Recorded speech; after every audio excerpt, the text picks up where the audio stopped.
Oh, yeah. Welcome to Pot of Thunder, the recognized symbol of excellence in rock and roll podcasting. It's your buddy Andy, America's little brother, and I am joined by Gnarly Nick, the Garlic Dragon. And ladies and gentlemen, we got a treat for you today. Put your hands together for the breakout star of the podcast medium, Chris L. There he is. Now, be careful with that. We were taken to task about that on Facebook. Someone thought we were too full of ourselves with that. Really? In combination with releasing our own song. Well, that was an appropriate time to be self-indulgent. Well, of course, yes. I mean, jeez. I'm not authorizing that opinion. Cut us some slack, whoever. Plus, if anybody doesn't pick up on the irony of referring to anybody on the show as a breakout star of anything, I don't know what to tell you. Yeah.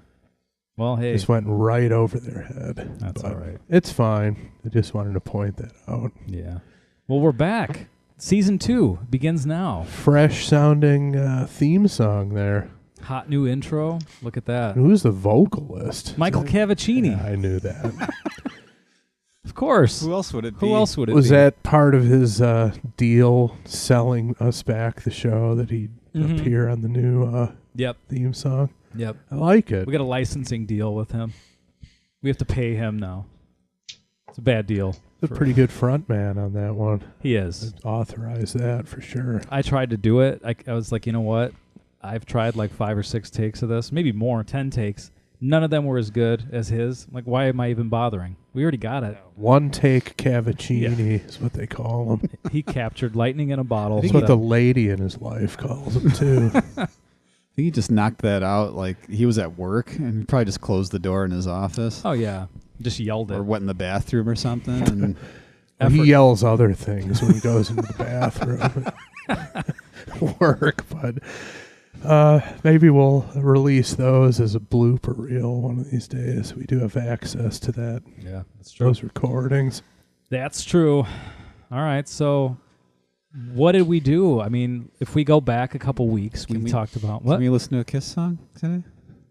You know, I guess maybe. No. There are no rules. No rules? The new rules... Well, there's kind of a rule in this episode. That basically no more Kiss songs. It could be Kiss related. It could true. be Fraley's Could be, Comet. True. It could be Peter Criss solo. It could be Live to Win. I was just trying to be sentimental there. Can we listen to a Kiss song, please? Got to move forward. I think we have no other choice. Changes. You got to make friends with change, Nick. Yeah, what can we say? That we ran out of Kiss songs. I mean, we accomplished the goal. We did. Nobody expected it, least of all us. Yeah. So if we move on with our lives and the show. That's right. So if we go back several weeks, there was a competition that we were running on our website where listeners were guessing the final Kiss song that we would cover. It went on for a long time, right? Yeah, I think with 20 songs left, we opened it up. Okay.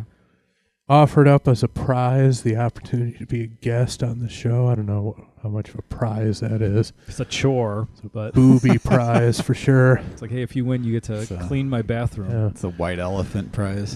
Boob@tit.com. That's where you enter that contest, right? He was the runner-up. Yeah. You spelled boob wrong. Yeah. Email never reached us, so the person who won got it right. Yeah. Was the only one who picked the last song out of everyone. I found that to be pretty surprising. Out of all the people who entered the contest, only 20 songs left. I mean, think about, that's like the best chance lottery I've ever heard of. 1 in 20, you're a winner. Plus, people were given the opportunity to change their guesses. Nobody did in 20 weeks. Wow. And there was one man standing. And we have him on the show this evening to help us usher in officially the next phase of the podcast. He will be picking the song for this episode. So in addition to being a guest, he gets a double prize of making the song selection. Going to introduce him to you now from New York City or Brooklyn or somewhere in that vicinity. Somewhere in New York. Not like Buffalo, but like where shit is happening. Bedford Falls, perhaps? Not Schenectady, none of this stuff. in the downtown area, Mr. Jack Broad. Here he is. Hey guys, great to be on with you. Jack, congratulations. Thank you. Well, thank you. And I'm actually in New Jersey, about 25 minutes outside of New York City. Okay.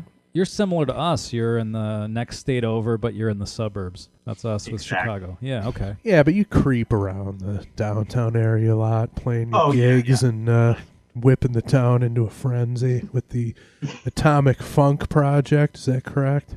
Yes, that's my main band right now. Yeah, this guy's like a real musician, so keep that in mind when keep that in mind when we're spewing on our horse shit. You know, we typically don't have real musicians in our vicinity when we're doing the show. So no, it's just us three boners talking nonsense. Well, it's going to be 4 boners tonight. Oh. Well, guess what? We're going to put our 4 boners together, and guess what we're going to get? It's a rockin' oh, you did it. Took the rock and roll junkie idea and ran with it. And you have to ask yourself, how would Vince Neil sing the word boner at the end of a line? He'd point the mic at the crowd and have them sing it because he'd be out of breath. In the studio, how would he sing it? Same thing. I think it was nailed by Nick, though. Bon yae. Yeah, pretty much. So he'd be either be out of breath or he'd be sucking down a Coors Light off the drum riser. Real connoisseur of fine spirits, that Vince Neil. Yeah. I read his book, Tattoos and Tequila. You did? You read the whole thing? Whole thing, cover to cover. I read most of it, too, actually. And? Yeah. C average. I don't know. C minus. Yeah, not good. Effortless from him. Just he told someone some stories and they wrote it down. Yeah. That's there pretty you much go. what it was. And they even acknowledged that in the book. The writer at the beginning of the book made it sound like Vince wasn't especially interested in completing this project, but it was a package deal. In his book, it pretty says much Vince really doesn't care about this product. Pretty that he much. just spent money on. Jack, are you? What's your take on the Crew? What's your opinion there? I liked the first couple of albums, but I think they kind of lost it once they released Theater of Pain. That was the one. Everything kind of went downhill from there. No rebound with Dr. Feelgood for you? That song is okay, but, by that time I was, onto bigger and better things. Yeah, that makes sense. I still think the first 2 albums hold up. Oh, yeah, absolutely. And I agree with you that they went limp there with Theater of Pain, Girls, Girls, Girls. I mean, some good material on Girls, Girls, Girls, but the production is horrible. Yeah. Just no robustness to it, if you will. Is that like or visible moisture on the production. Is it like 86, 87? Yeah. It's a dangerous time for rock bands. Everything got thin sounding. It did. around that.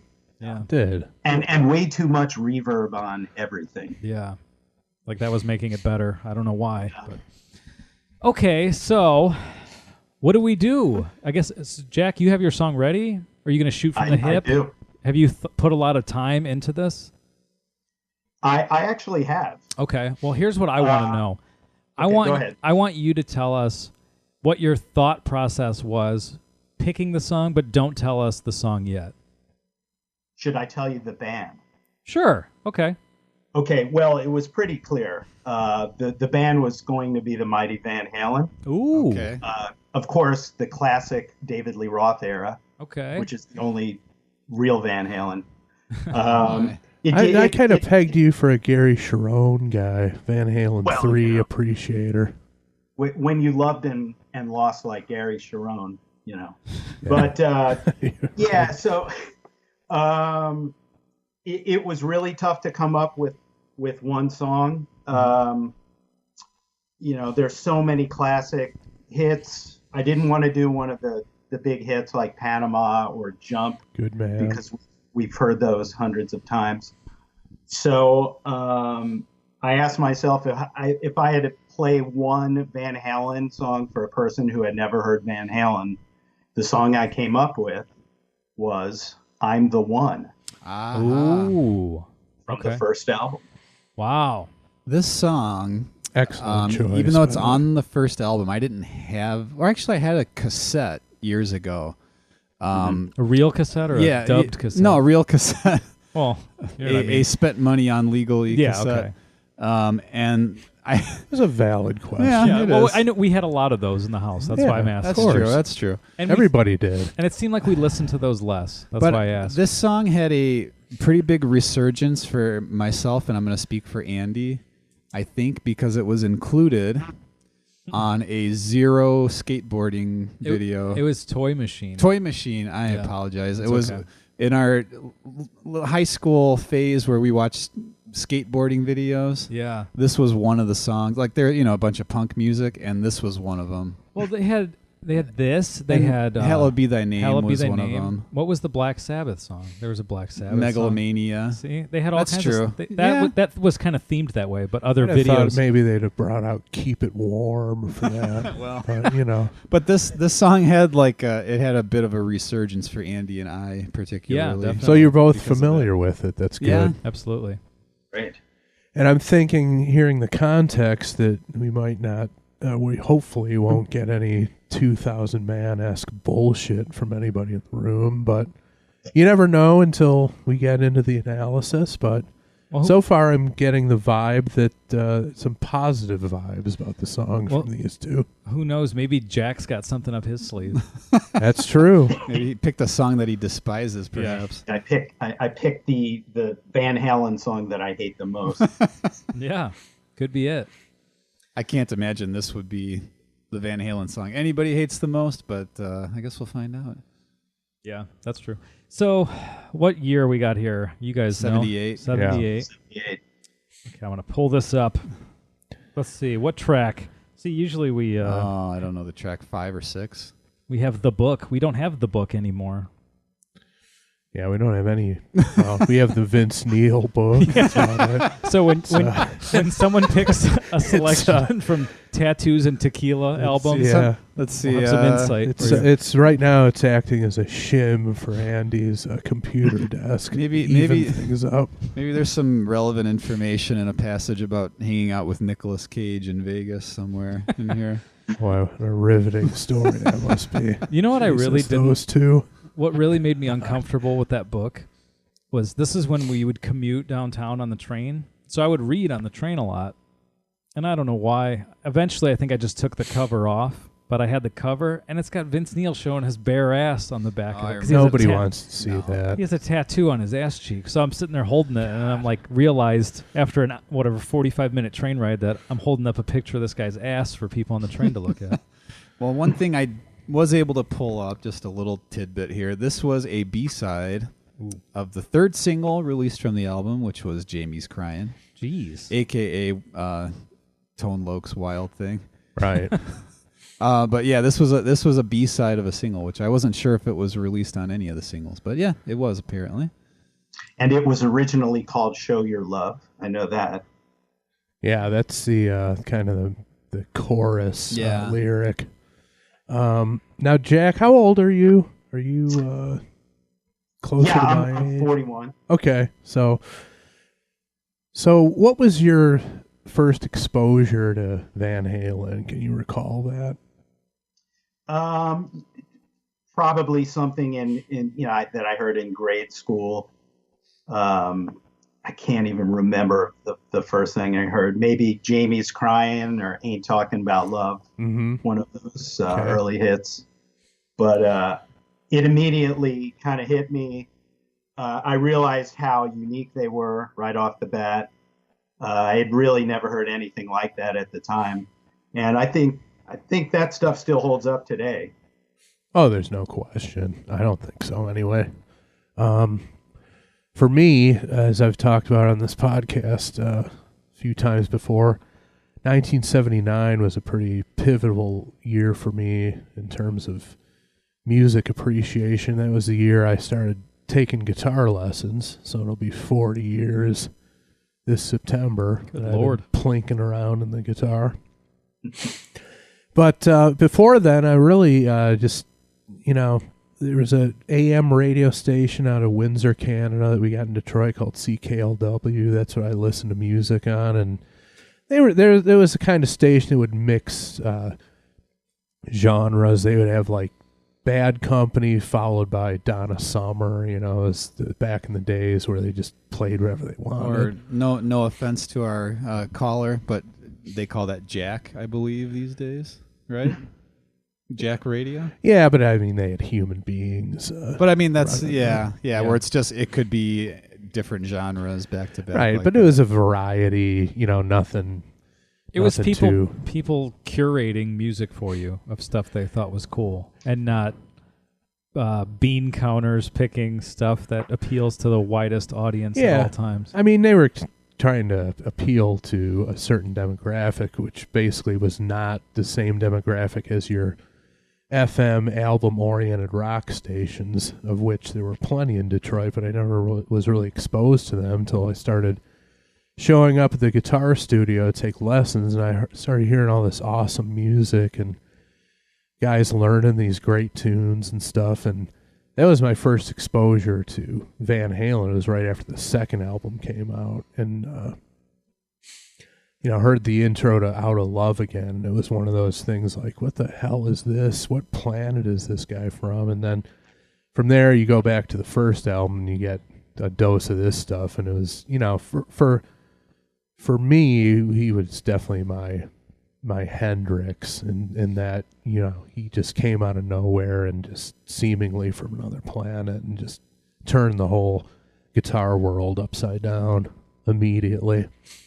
So I do prefer the second album just because that was the first one I heard, slightly over the first one. Fair Warning. You too. I'm right there with you. Fair Warning I like the most of all, but Jack has picked a potent track here to get us rolling on the phase 2 of the podcast, so that's a good thing. Jack is a guitar player. Where does Eddie Van Halen rank on your list? Oh, he's right up there, in terms of, the rock guitar players. He's easily in the top 3. What about just all genres for you? Who's your guy, or who are a couple of your guys? Well, I kind of later in life, I kind of started getting into jazz music. So I don't know if you want to talk about that, but I really love guys like John Scofield and Pat Metheny. But Van Halen for me is right up there with Hendrix and all of the great rock guitar players. Yeah, Clapton. I think most people would agree. Again, it's kind of like the Kiss thing. If you're a detractor, there's some other agenda going on for you to bash this guy in any way. Yeah, I don't understand. That's something I wanted to talk about. The Kiss detractors. Especially Chris and I are on a forum called the Gear Page, which I think you guys have kind of talked about here and there over the past few years. But the amount of people on there that give Ace Frehley crap, it's ridiculous.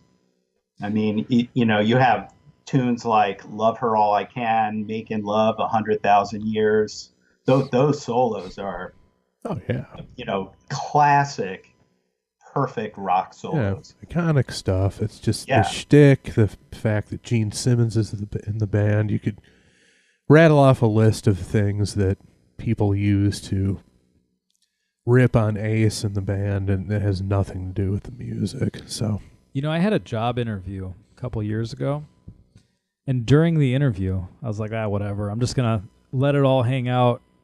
And the guy was asking me what other things I do. I'm like, I do this Kiss podcast. And he's like, Ace Frehley's a terrible guitar player. Oh, you should have walked out. Should have hit him. I regret not spitting in his face, but I just basically shut down at that point. And he asked me a question later. I was like, man, I don't know. I can't work for you. I was like, I just don't even want to, it was like, I don't want to talk to you. I I just can't want this help to end. you. Yeah, I can't help I'm you. done here. I should have just said, I don't want to waste our time anymore. We can't work together. I'm out. But yeah, this is gonna boil over if we see each other every day. Yeah. What a ridiculous comment. There will be violence if I have to come in here on a daily basis. All right. So Are you guys ready to do this? I'm ready. Yeah, This is let's do it. I'm stoked about this one. Now, this was one while back. People were posting their top 20 or 25 Van Halen songs. Eddie Trunk Yes. threw that gauntlet down. This one and Atomic Punk from the first album were the ones that made my list. Again, you know, there's big hits, iconic stuff on this album, but it's kind of like, you know, when I put a top 25 list together or top anything list, it's the top songs I would like to sit down and listen to. And, you know, I really don't need to hear Running with the Devil again or, you know, You Really Got Me. I mean, it's kind of cool when I hear them occasionally on shuffle, but they were just driven into the ground by radio that I really don't need to hear them again. So Yeah. That's a nice thing about this particular song that we're going to listen to is it was not a victim of overplay, at least Chicago rock radio. yeah, I don't This- think this- I ever heard it on the radio. I think I had, but it was very, very occasional. It was not like Jump or Panama or anything oh like no, that. definitely not. Which Panama is a song that's one of those songs where I've heard it a zillion times, but every time it comes on, there's that excitement for some reason. That's one of the rare exceptions of like a Chicago rock radio song. I totally agree with you. Panama actually made my top 25 list. Just the lyrics and just the guitar tone, incredible for a album rock hit. It definitely had some edge to it. So, but this one has got tons of edge to it, tons of energy. Looking forward to it. I say we get into it. Let's do it. This is track 5 of 11, right in the middle. So everyone, get out your boners. Let's put them all together and make a... Hey, hey, hey, it's a rockin' bone, Oh boy. All right, here we go.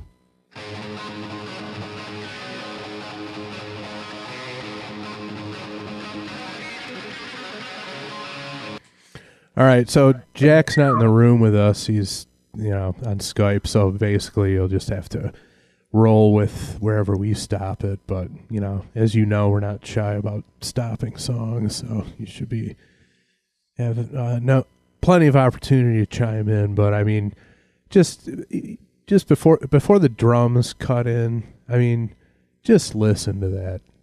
I think it was Billy Corrigan in a guitar magazine back in the day who referred to Eddie Van Halen as an attack guitar player. This would exemplify that. Just right in your face, that incredible right hand picking technique and just the whole sound of it, everything about it is just perfection, just balls, energy, just relentless. And the swing, I mean, it's so hard to get that.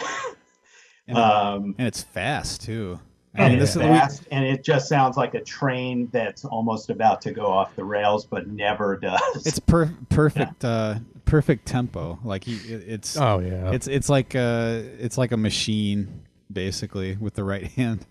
And again, this is I'm actually having a low level headgasm just Nice listening to this and talking to it, but. When this came out, there was nothing had ever sounded like this before. That was going to be my question. Was this the first time that anything sounded like this? Oh, absolutely. Yeah. I mean, there was somewhat of an approximation, but I mean, to listen to this in 1978 was just mind blowing. Nothing had. I mean, Hendrix had that classic sound, the blues sound. It wasn't this incendiary, for lack of a better word. Although that is about as good a word. That's you a pretty could use good here. word. Yeah. This guitar sound did not exist before Eddie Van Halen. No. Is there a I mean, he's like a sound innovator on the guitar. Is there a bridge between Hendrix and Van Halen? Yeah. That's I don't know. tough I mean, question. I know Van Halen used to cover the song Parchment Farm by Cactus, Oh, wow. which is the same type of groove. And they also did I'm Going Home by 10 Years After, which, again, it's kind of like that fast kind of boogie feel, but this is a whole other level. Yeah, nothing had the aggression. I would actually say that probably the closest thing in '78 was probably what Judas Priest was doing at the time, Unleashed in the East and that type of thing. I mean, that was like ballsy and in your face, but like Jack said, it's like this had so much more swagger and that West Coast, Sunset Strip party vibe to it. I'd like to suggest someone who might possibly, not someone who was like mainstream wise an enormous guitar hero, but playing wise maybe could be a bridge between the two. Maybe Uli Roth. Ooh, okay. Yeah. You could even say Michael Schenker with UFO and starting out his own thing.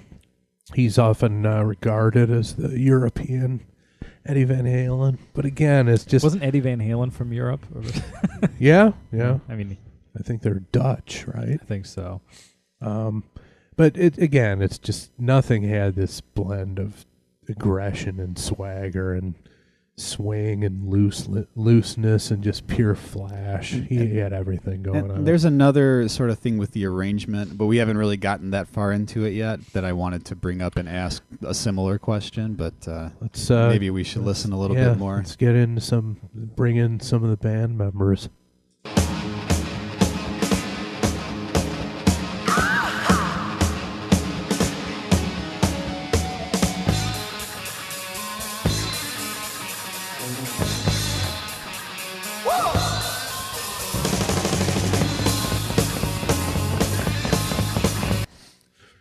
How do you do that drum beat? Yeah,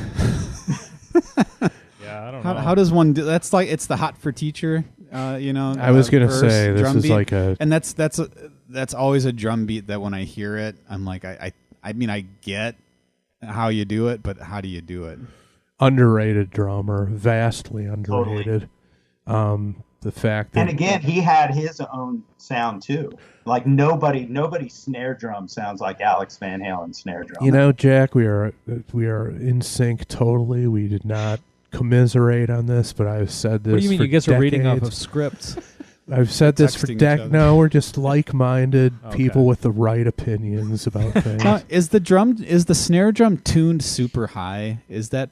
I mean, like You got me. It's very unique sounding. Maybe I don't know. I'm just. It almost sounds like a tom. It does a little bit. And I don't know how you. Again, how do you get that? You lighten the trap a little. I don't loosen know it anything slightly. about I don't drums. know. We need the drum version of Jack Broad on the phone. Yeah, but I mean, if anything, his snare sound became even more signature with each successive album, and it's just like he's the guy. Put Bonham in that category. You hear the drums and you know who it is. Yeah. And just like Nick said, that snare roll that goes into the beat and just the energy, Unbelievable. incredible. He and Eddie are so locked in on this track. Oh yeah, and you gotta love. This is one of the best tracks from David Lee Roth's standpoint of just like blurting out various screams and noises and stuff. yeah. I mean, they should have made a soundboard off of this. There's like a triple.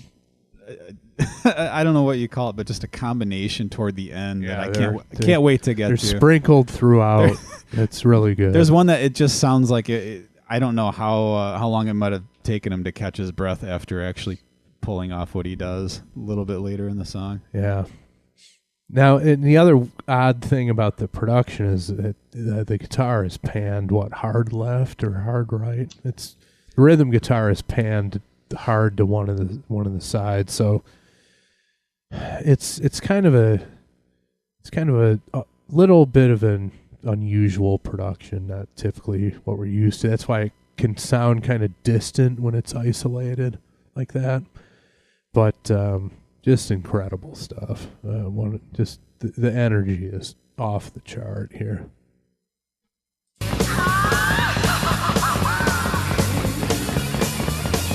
We came in, I entertain you, leaving here, we aggravate you. Don't you know it means the same to me?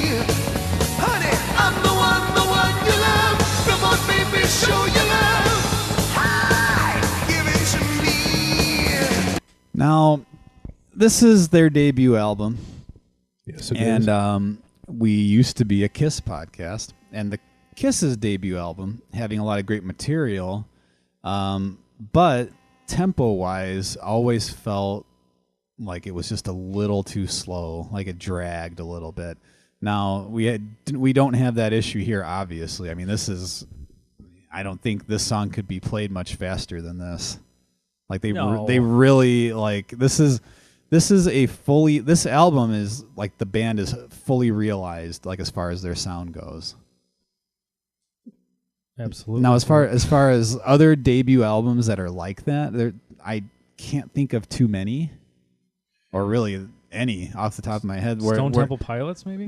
But that wasn't really them fully realized. It's an incredible, for that sound. It's a fully realized album. But as far as the band, okay, like I wouldn't say necessarily the first Queen album, even though Keep Yourself Alive is pretty much indicative of kind of stuff that they would do. But this album particularly, it's like this is Van Halen, like immediately first album. Yeah, I would say Zeppelin 1 falls into that category. The thing you mentioned about the first Kiss album and the tempos and just the whole approach to it, you kind of got the sense they were intimidated about being in the studio, or a little hesitant, or they sound a little bit lacking nervous. in confidence or nervous. There's none of that on this. I mean, these guys walked in to whatever the studio where they were recording and just killed it. It's like the first Aerosmith album kind of would be with the first Kiss album, where there is a little bit of tentativeness. Right. But yeah, this one absolutely zero inhibition from the band. And it's the same way if you hear their Warner Brothers demos. I mean, it's the same thing. I mean, it's fully realized. It's absolutely perfect. Wow. I see a glow that fills this room. I see it rolling off of you. Hear your message from above. I'm telling you, I'll show. Come on and show your love. I mean, you've even got Michael Anthony's high notes taking a little bit of featured time there. Giving vocals? Yeah. Okay. Yeah, vocals. I mean, bass-wise, I mean, he's playing some solid stuff. And I guess now's as good a time as any to go into the whole sort of arrangement, the instrumentation that Van Halen kind of became known for having. You've got the drums and the bass holding the rhythm down, and a lot of the time Eddie will play the rhythm and go off into a lead, and there's no rhythm guitar. It's kind of I mean, I guess that's a Hendrixy sort of a thing too, to kind of go off, let the other guys keep going with the rhythm, and then there's really no rhythm guitar for certain passages. That kind of recreates the live experience, though.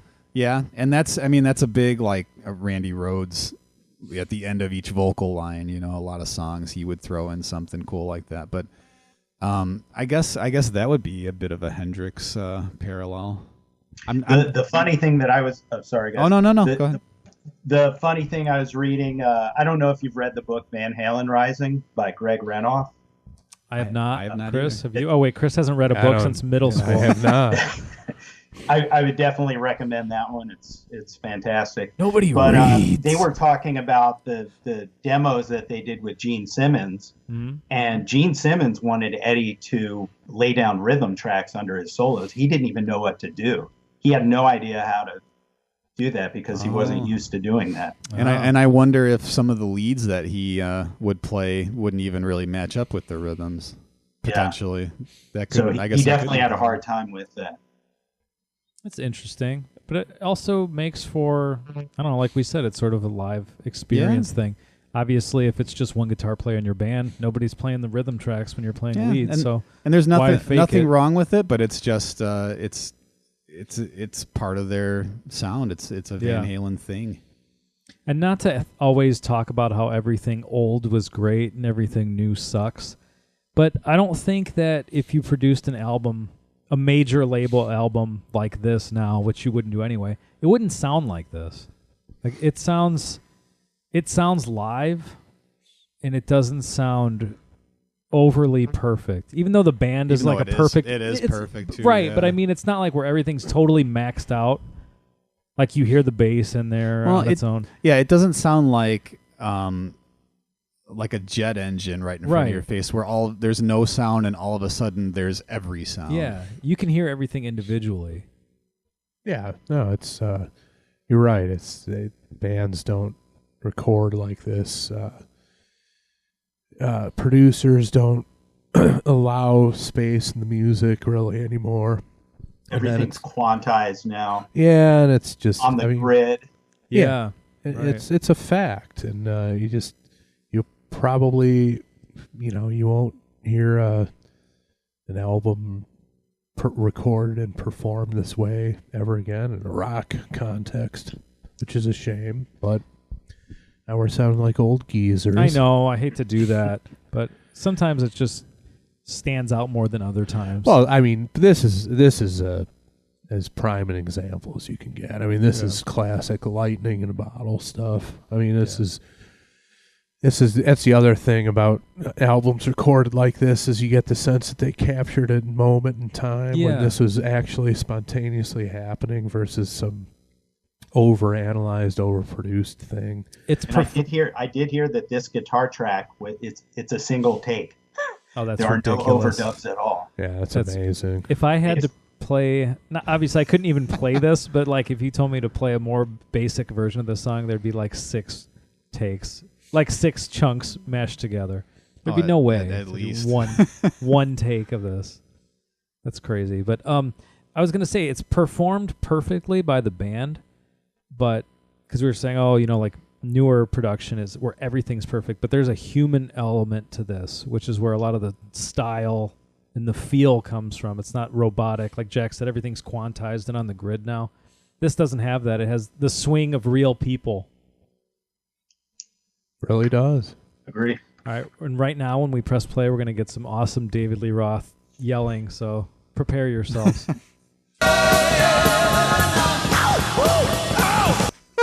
Who else would do that? That's the part I was talking about Yeah. earlier. It's like, did he back into a stove in the studio? What happened? That's almost You know? it's funny.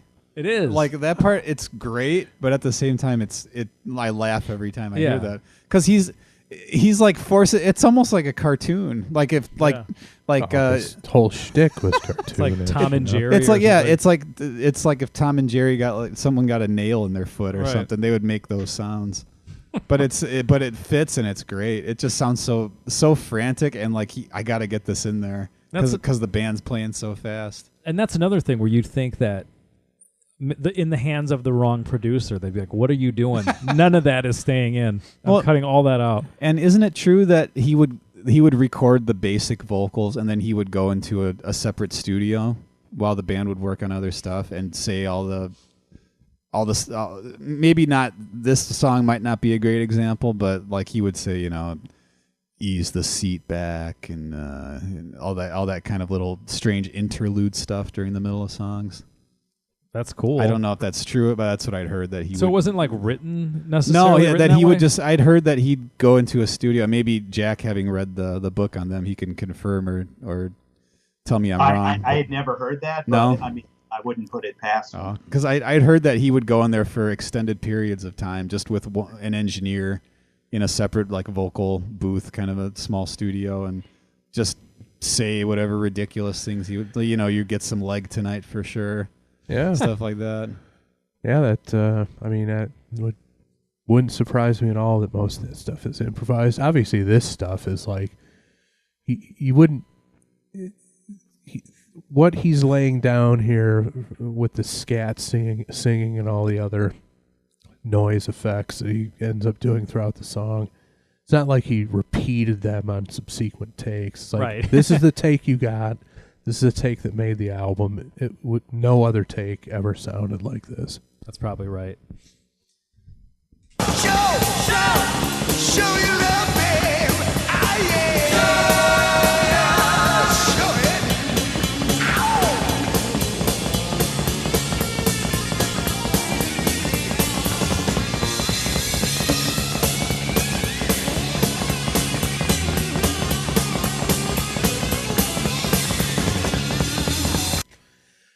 See, now, he's got one of the things, the big effect he was using on this album was the phaser, and you can hear it, swirling around. But that little kind of that whammy bar thing he was doing in the middle where he was bouncing those notes up and down, like double time on each one for a passage there, about 4 bars. I mean, nobody was, Hendrix got crazy with the whammy bar back in the day, but it wasn't, this was just like, again, stun guitar over the top. This is next level stuff here. Yeah, and just, again, it's like, especially in this, he was, doing it rhythmically. It was just right in time with the tempo, and just, again, just that flash guitar that just, maybe Jeff Beck was doing that kind of like highly technical, cool guitar playing in the 70s, but it was like kind of, he'd gone in a fusion direction at that point. This was like pure flash LA Sunset Strip. Set the template for the next decade or two of hard rock guitar playing.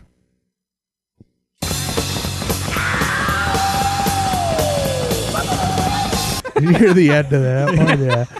Yeah, that's like that's the old hot foot right there. Or he's doing like the Indian imitation you would do is like open your mouth and hit it and stuff. There's so much there's so much Tom and Jerry imagery that could go with what he's doing here. Look at all these little kids taking care of the music biz. Don't their business take good care of me? Honey, I'm the one you love. Come on, baby, show your love. See, in that lyric, I don't. Oh, we haven't even paid attention. Yeah, to them that lyric in particular always struck me because it's their first album, and it seems to be a bit of a, like, I don't know, a little cynical kind of a snarky comment about the music business, perhaps. Yeah. So I just always thought that was interesting. That's like their first album, but they're yeah. I don't know. Well, is it snarky about the little kids, or are they the little kids? I'm not sure. I don't really know. But it just always came off that way to me. A lot of David Lee Roth lyrics, I don't understand what he's talking about. Well, you're not on that level. I thought you were going to say I'm not alone. Oh. Well, I'm sure he doesn't even know what he's talking about. I was going to say, I'm not saying, I'm not suggesting that I understand them either. I'm just saying we're not on the David Lee Roth thought you had level. some sort of I have a direct pipeline. Some sort of Gnostic sort of secret knowledge about David Lee Roth lyrics. Now, keep in mind that, in 78, you had a lot going on. You had the disco was full tilt popularity.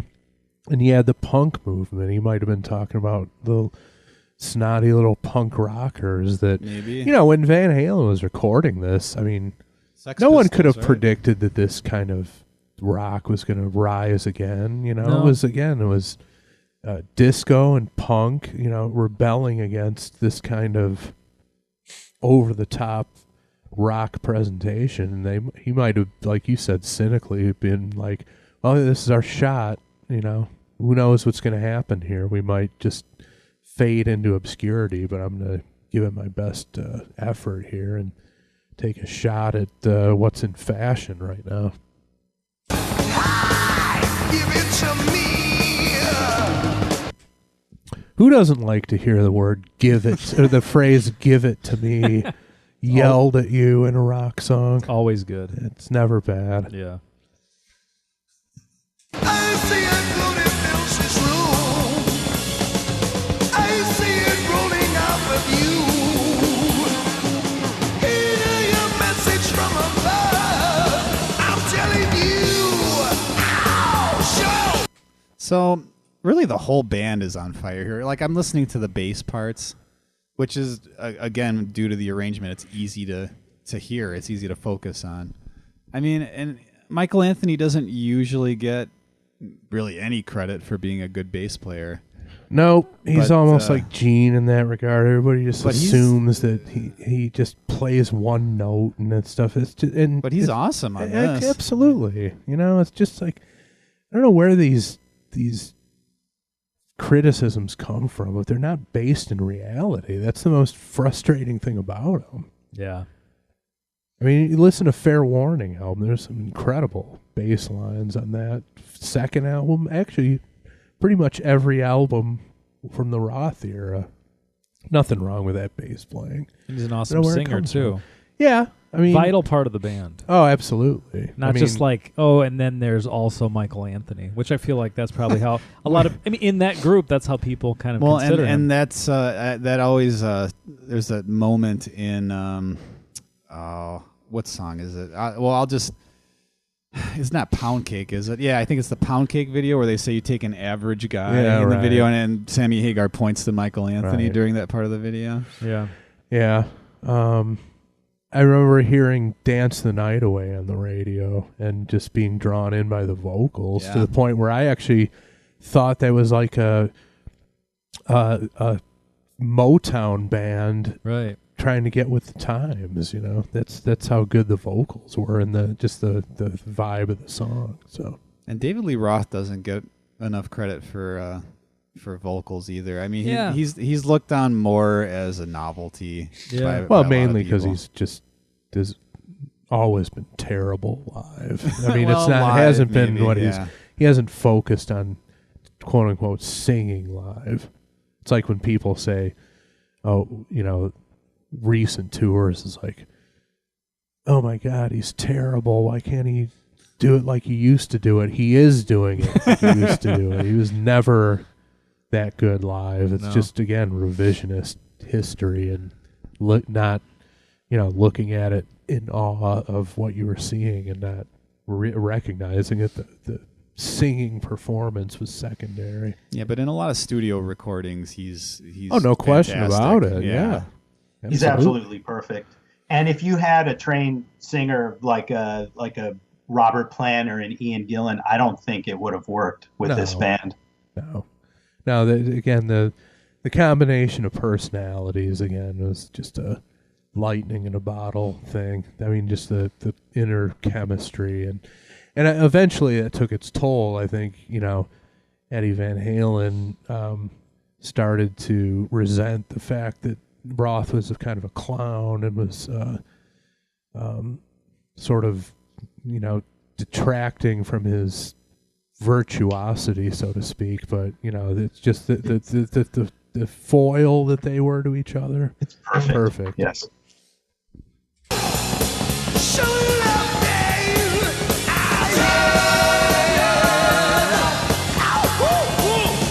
That one might be even better than the last one. That definitely sounds like he did a hot foot and then he bumped into somebody when he reacted to it and he was like apologizing. Whoa. Yeah, that's what I was seeing there. Yeah, it's all, so go down the list, Hunts Hall, the Abbott and Costello. I mean, you could just list off all the great comedy performers and it's right in that wheelhouse. I mean, Curly Howard. There's some of that in there. A lot of Curly Howard. He might as well go whoop, whoop, whoop, whoop, at a certain point. He probably did on another take. He kind of does a little later on. He almost did earlier with that Indian move he did. Show you love me.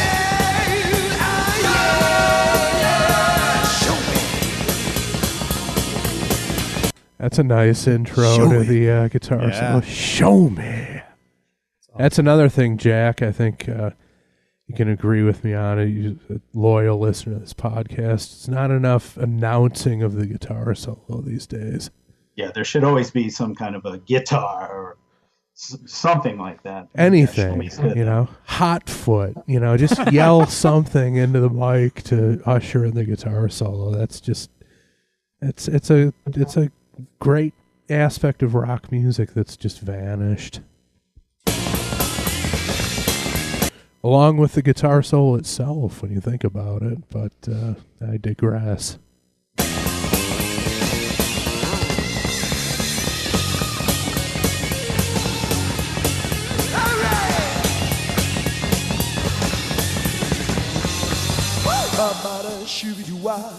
Ba-ba-da, shoo-be-doo-wah, ba-dum-bum, ba-ba-da, shoo-be-doo-wah, ba-ba-bum, ba-ba-da, shoo-be-doo-be-doo-be-doo-wah, ba-ba-da, shoo-be-doo-wah, ba-dum-bum, ba-ba-da, shoo-be-doo-be-doo-be-doo-wah, ba-ba-da, shoo-be-doo-wah, ba-dum-bum, ba-ba-da, shoo-be-doo-wah. I mean, come on. Yeah, I mean, after that onslaught of just And then face-melting rock, this and then comes in out of nowhere. barbershop quartet out Yeah. of nowhere. It's just It's like you sit there and listen to that for the first time, and you're just like, where did these guys come from? Who made this? You know? Right. And it's, I don't know. I mean, I don't know if people are still getting that vibe from bands. I know Jack's a big Radiohead fan, and I kind of get the vibe that like some of their albums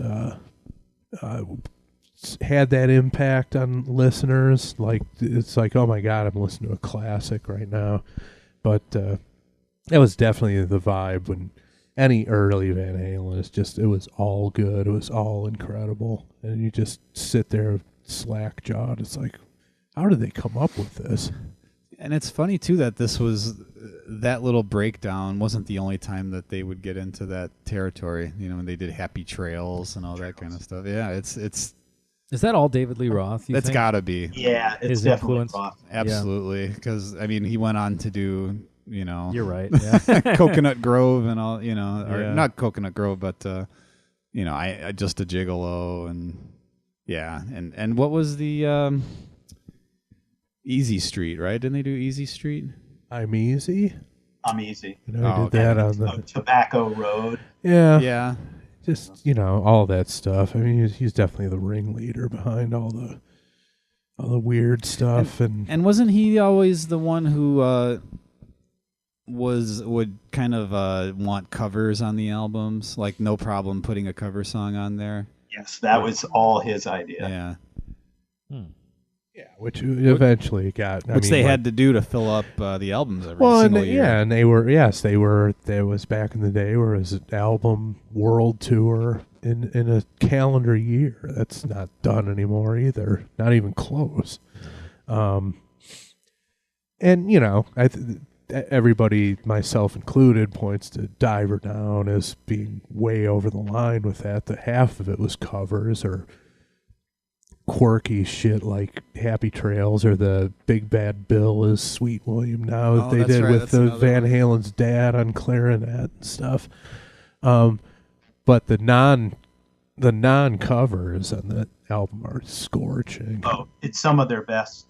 Actually, that's some of my favorite stuff that they've ever done. Secrets and Little Guitars. Yeah, Full Full Bug. Bug. Yep. Hang 'em High. Yeah, there's a lot of good stuff on there that kind of got swept away in all the kind of goofy stuff they were doing on the other But half of the even album. their cover of When Have All the Good Times Gone. Yeah, that's Where a Have good All the one. Good Times Gone? That's incredible. It really is. I think really the unfortunate cover of Dancing in the Streets just kind of tanked the whole thing. Yeah. I mean, nobody should cover that, least of all Van Halen, and even least more than that, Jagger and Bowie. Yeah. And they shouldn't have made a video No, for it either. no, that's like Rock Me Tonight level embarrassing video. Yeah. It's like, what? Although that video is amazing. If you watch it with the sound down, I would highly recommend it. Yeah, I've heard of people doing that. It's Yeah. over the top. Not Well worth your time. Yeah, so yeah, I mean, so you had that just onslaught of face melting rock going into this doo-wop thing, and now they coming back out of it. Listen to this ascending, just unison climbing riff that they do to cut back into the chorus.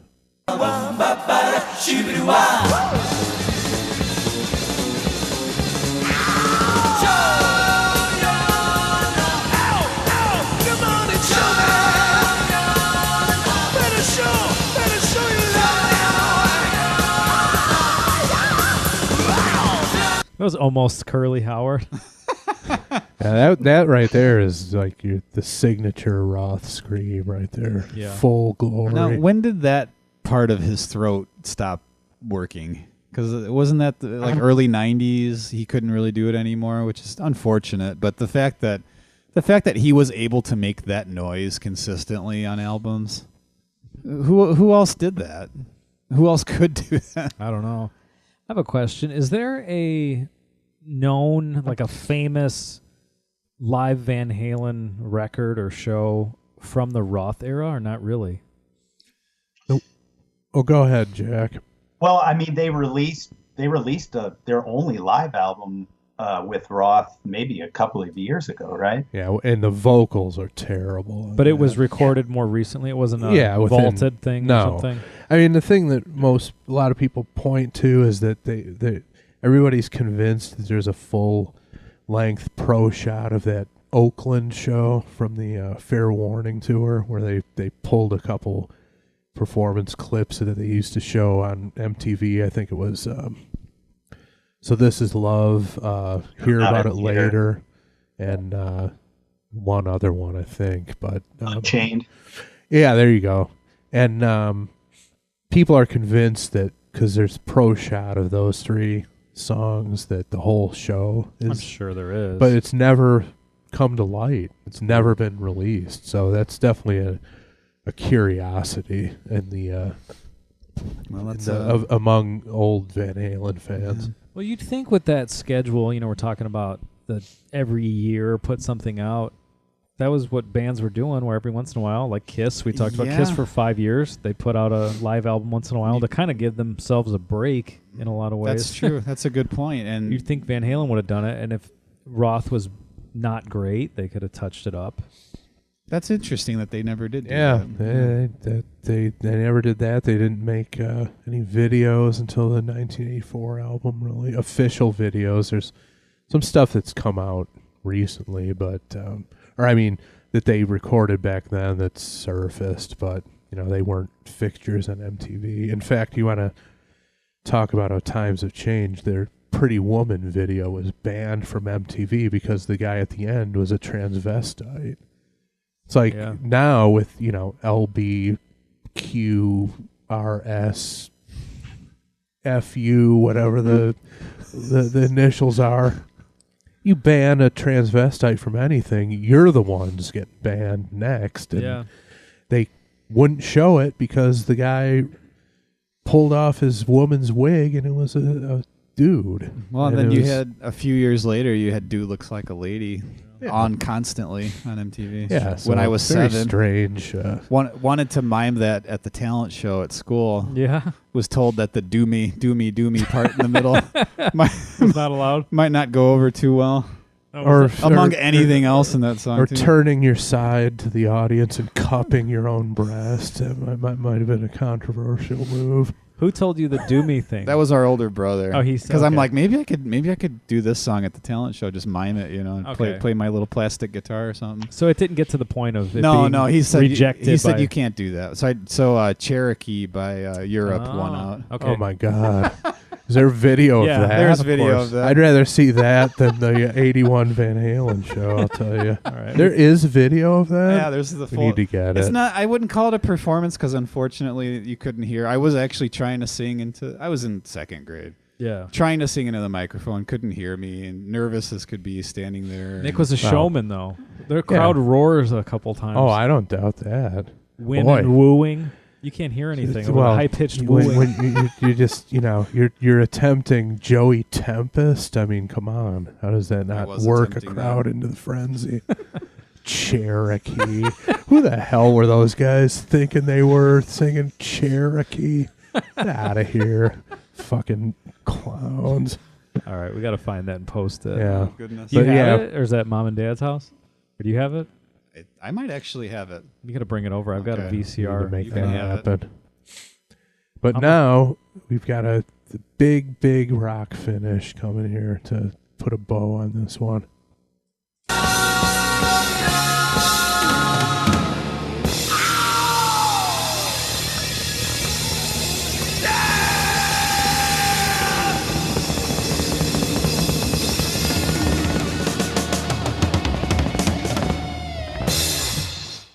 See, I could almost see where if you're Eddie Van Halen, okay, I'm ripping at the end, even though he's ripping most of the song, and then after the scream, he had to get, couldn't help himself. Yeah. Yeah, there's that. I could see after a while. There was that resentment simmering the whole time. But I could see it going back and forth. It's perfectly complimentary. Oh yeah, but I could see it getting on both of their nerves. Yeah, and just that tension added to it as well. No question about it. It's brilliant though. So yeah, if you take that stuff out, it's not the same. I mean, you just listen to this stuff they did with Sammy Hagar, and it's, I'm not saying it's bad, but it doesn't have this kind of swagger and jungle maleness. Yeah, it's I don't know. Coincidentally, I actually sent a GIF file to Andy and Chris earlier this week of from Live Without a Net of Best of Both Worlds, where they're doing it's the three of them kind of just strutting across the front of the stage. Yeah. The fucking and Chris immediately commented that he wanted nothing to do with this video clip. Yeah, it's just I don't know. It's like that scene in the Breakfast Club after they smoke the weed. And the three dudes are doing that move on the library table. It's like, don't do that. Just stop. And don't do that. And admittedly, during Live Without a Net, when they have like the camera on I'm guessing it's on a track kind of following them, it looks pretty cool. But then when they go to a really wide shot, it looks kind of silly with just the three of them. Of course, going it does. across the stage. My wife and I were out to dinner on New Year's Eve, and we got there right when it opened because we're old people now. And what time was that? It was like 5. Oh, okay. 5 o'clock. But they had a classic rock station playing over the sound system. The playing in the restaurant. Yeah. And eventually they switched to like a jazz or something a little more evening conducive to the restaurant. Dinner. It's a pretty nice place, but. That Feels So Good came on. What crap that is. That kind of pandering garbage would have never come out during David Lee Roth's watch. I mean, even Jump has got some balls to it. Yeah. Those pandering soccer mom ballads that Hagar put out under the Van Halen name are an abomination. Nick and I were kind of talking about something like this today, about how being good, like talented at your instrument is important, but it's not the most important thing because there's thousands of other people just as good, if not better than you in most cases.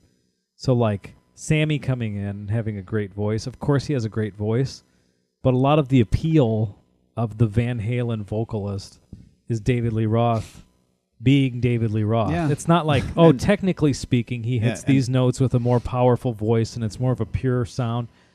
You don't look at it that way. Yeah. And it's also the songwriting. I mean, Hagar is one of the worst lyricists in the history of rock. Well, yeah. That's another thing that Roth doesn't get as much appreciation for as he should, is his lyrics. Great. Yeah. Better than Soap on a Rope. Or Up for Breakfast. Oh, there it goes. So I'll tell you this. I knew Up for Breakfast was coming. Us too. How do we do this now, guys? We've never done this with a non-Kiss. Well, we have, but it's... I don't know. We're in uncharted territory. Well, in the true spirit of Pod of Thunder, we'll figure it out as we go. Well, I think I'm pretty confident about how all four of us are going to vote, and that would give us a quadruple shot of Cavaccini. Yeah. So I think we just stick to the old formula with this one. Okay. We'll start with Jack. Hell or Hallelujah from you? Oh, this is total hallelujah for me.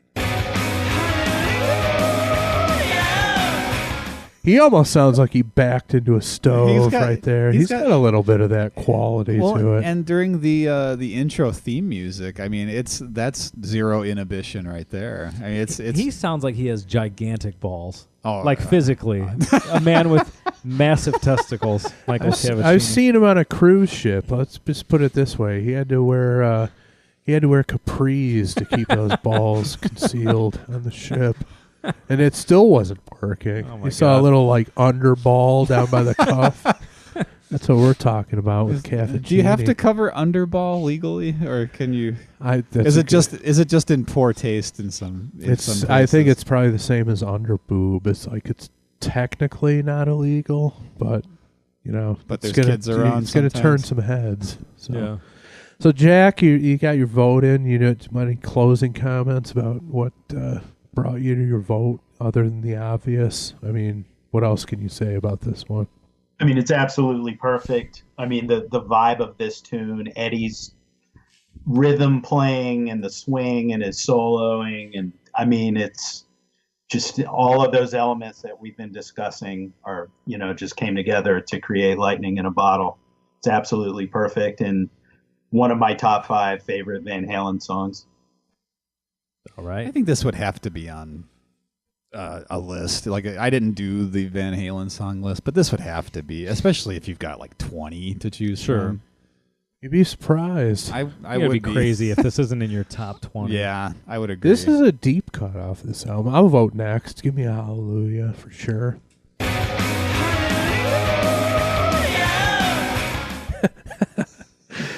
They should have hired him instead of Sharon. That would have. Hey, there's still time. Would have jacked up that third album, or Van Halen 3. They could have Van Halen 4. Van Halen 4 with Michael Cavaccini. This Atomic Punk and On Fire are the holy trinity of Van Halen deep cuts, and they all come off this first album. Just blistering energy.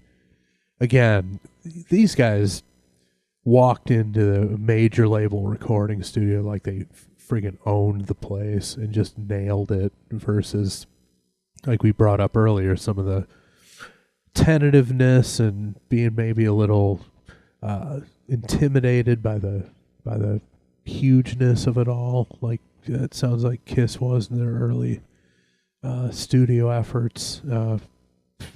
Shed all of that with the Alive album, obviously, but there was never any sort of hesitation or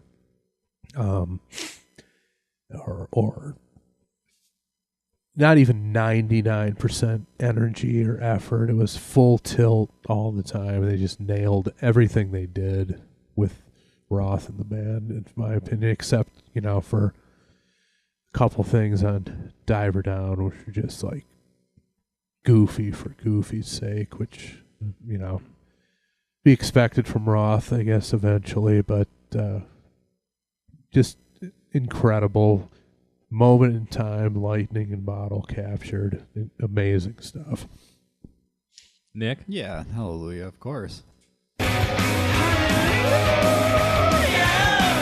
it's the tempo and the energy. It's almost too much, but it's not. I mean, it's everybody's playing perfect. Alex Van Halen is it's underrated. It's like vastly underrated. How good must his cardio have been at this point, right, to be able to do what he did on tempo and to keep it going throughout the whole song? Like, he was a wild man back in the day. I mean, kind of his later image was the slicked back hair and the shades. He was kind of chill and understated or whatever, but he was the guy who was lighting the gong on fire and pouring a can of beer into his mouth with a fully extended arm and just going batshit crazy on stage. He was toe to toe with Roth as far as just being a complete wild man, and he kind of toned that down eventually. But man, standing up while drumming, falling asleep on the kit. Well, did he cross into that territory or not? No, not quite. That's the exclusive domain of your boy Greg, but vastly underrated drummer because of who he was in a band with, not just Eddie Van Halen, but David Lee Roth. Yeah, they're all four guys are matching each other's energy. I mean, incredible. Of course, Eddie Van Halen is gonna get the most attention from pretty much any Van Halen song during this era, at least. But everybody is keeping up with everybody else. Like nobody's playing any better. Nobody's really to my ears hearing it now. Nobody is like the featured guy. And there's definitely no weak link. No, there's No. absolutely no weak link here. It's like Jack said, it's perfect.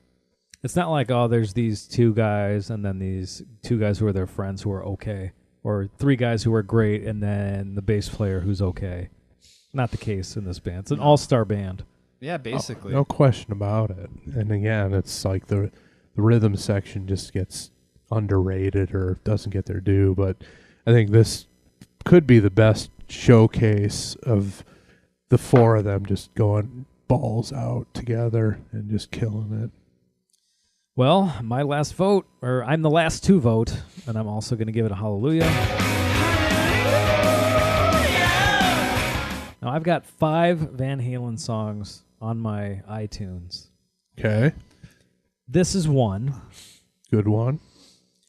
You want me to go through the list here? Of course. You brought it up. Yeah. So this is one. So that was me saying this was on my radar, and I'm a big fan of this song before I knew that we were going to do this today. Predict that they're not all David Lee Roth songs.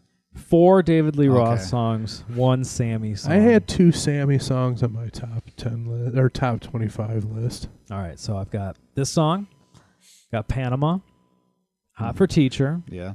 I'll Wait.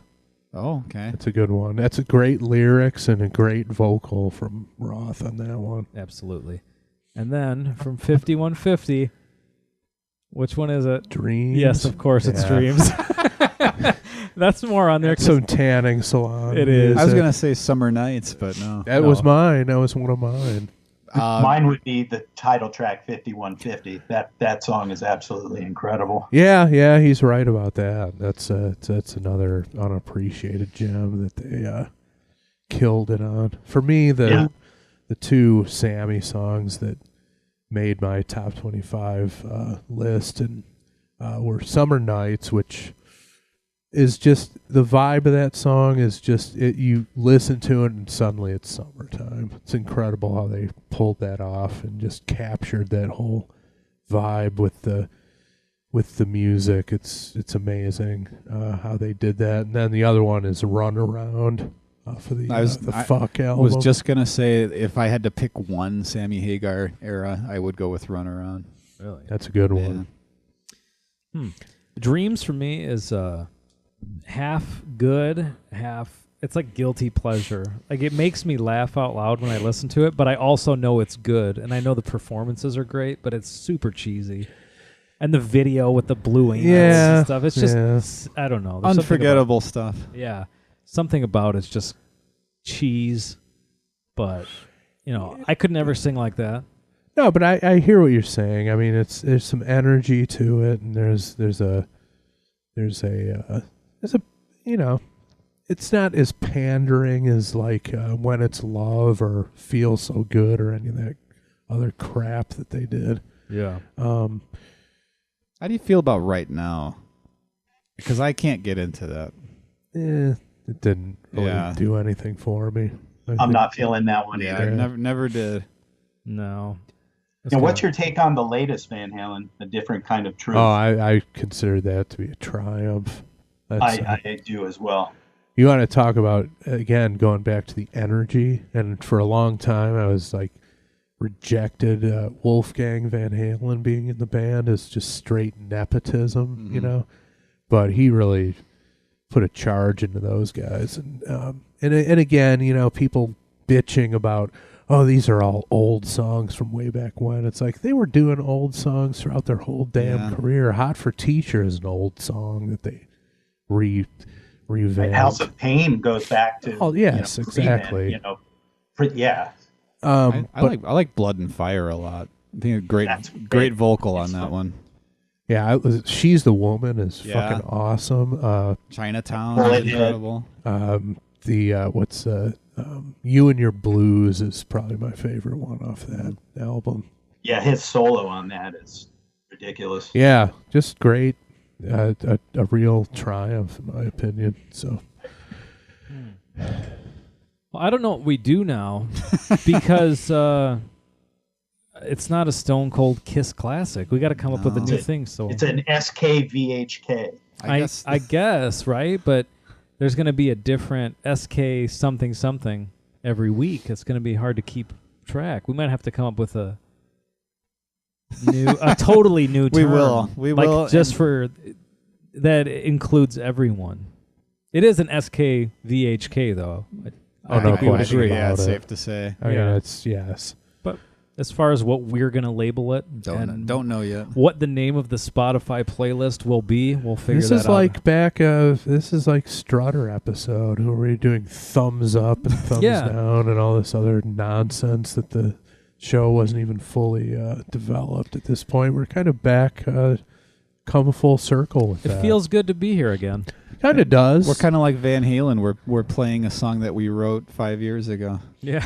Yeah, right, exactly. Right. You know. Yeah. But hey, we ran out of Kiss songs.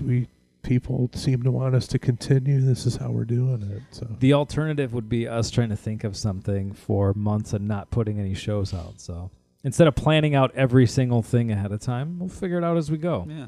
See what fits and try some stuff out. But hey, for old time's sake, 4 hallelujahs. What does that mean, guys?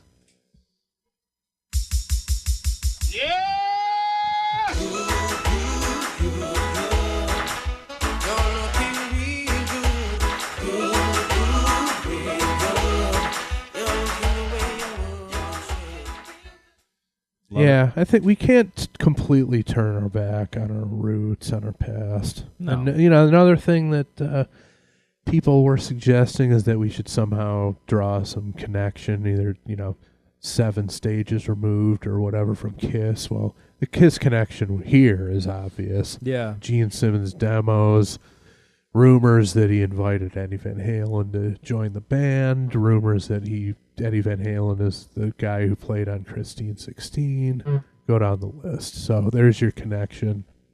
Yeah. Kiss fans. So we check that box on this one. Who knows if we will in the future, but it's our damn show. We're going to do whatever we want. Yeah. Well, Jack, you nailed it. Well, thanks for having me on, guys. I had a great time. I think this is the perfect way to kick off Pot of Thunder 2.0. Thank you, You man. ain't wrong. And I think that for any future listeners who we have on the show as a guest, they have some big shoes to fill to follow you. So thank you not only for your choice of song, but also for spending some time with us and turning in a great show. Yeah, in fact, the shoes are so big that we probably won't have another guest on for a good goddamn long time. We're not we're not promising to do a guest every week. No, we're absolutely not. Repeat that, would you? We are not promising to have on a guest every week. Yeah, we're gonna start next week. We're gonna start picking from the pile, and it's a big pile already. It's up to 500. 500 in 1 week. Yeah. It was 400 earlier today. That's 500, Good man. shit. All right, well that's 10 years of material. God. Okay, boy. Actually, I think this song might have been in there though, suggested by other people. We can cross one off. Yeah. So $4.99. Yeah. But yeah, we're gonna start picking from the pile, and I believe next week is Andy's pick, right? Is that what yeah? Gonna All go right. Andy, Nick, Chris, and then Andy picking not from the list, but from his own preferences. Yes. And then we're going to cycle through that again. The 4th week of that cycle, Nick will do that. And that's how we're going to go with it and see what happens. But I like it. I'm already I can already think of 5 or 6 tunes on that list that I'm excited about. 5 or 6 out of 500. Well, but I didn't. Well, rest assured, there's some bullshit on there that I won't be picking. But no, there were some that were like that I would classify as a deeper cut that I was surprised that other people appreciated. I'm like, and I already know what my first pick's going to be. I'm stoked for it. Cool. Well, I think this is good. And hey, if you're not on board, maybe you're just someone who listens to the podcast and you don't follow us on any social media. If you go to potofthunder.com, there's a submit a song tab. Click that, submit your song. Automatically goes into our list. And then whoever's choice it is that week will refer to the list and see what tickles their fancy that day, I guess. And I guess in advance, we said already, there's already 500 songs, so we're going to try. But I mean, also, you could we be can like, only do one song a week, so it might be something where you're like, oh, let's see what is in here from AC/DC. You might be in the Yeah, mood for something, or you might be like, I'm just going to go random or just scroll through until something grabs my attention. Yeah. So there's different ways. It's not like we're going in order. So, number one has a better chance of being chosen than one that's submitted today or in a year from now. Oh, I'm not paying any attention to when they come in. Right. Yeah. So Me personally. don't be discouraged from submitting more. Oh, and also be sure to check out Jack's band, Atomic Funk Project. I'm sure they've got presence on social media. This guy, again, I want to reiterate, this guy is top shelf guitar player. Enjoy his stuff, and just want to say to him, we, on behalf of everybody here, we appreciate his loyal listenership for years, and couldn't have had a better pothead win the contest. Definitely. Thanks again, guys. I've been listening to the podcast for just about 5 years. Oh my goodness. Every week, and it's always a blast to listen to you, and I can't wait to hear what you guys have coming up. Thanks, man. Thanks, and, Jack. I just made a connection that everyone else probably made an hour ago, that you're a Van Halen fan and your band is Atomic Funk Project. Yeah, I don't know if there's any connection there, but was it not intentional? It was not intentional. Oh, okay. I didn't name the band. Oh, okay. I thought maybe you were doing a little tip of the hat to an inspiration of yours. Nope. No, okay, never mind. I think Delete that part. I think Edit an her out. original rejected name of the band was "Everybody Wants Funk," and just didn't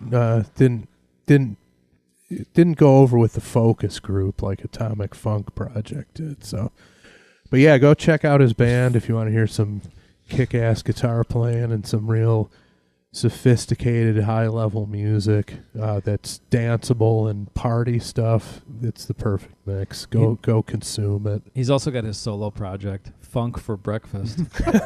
There you go. All right. Well, hey, the four of us put our boners together, and what did we get? Hey,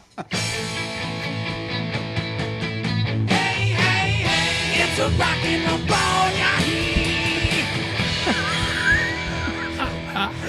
We're already off to a good start with that stuff. So, All right. Well, we'll be back next week with my choice from the listener-submitted list. there you go. So there you go. Thanks, Jack. Thanks, guys. Happy New Year. Happy New See you, Year. man. Thanks. Thanks.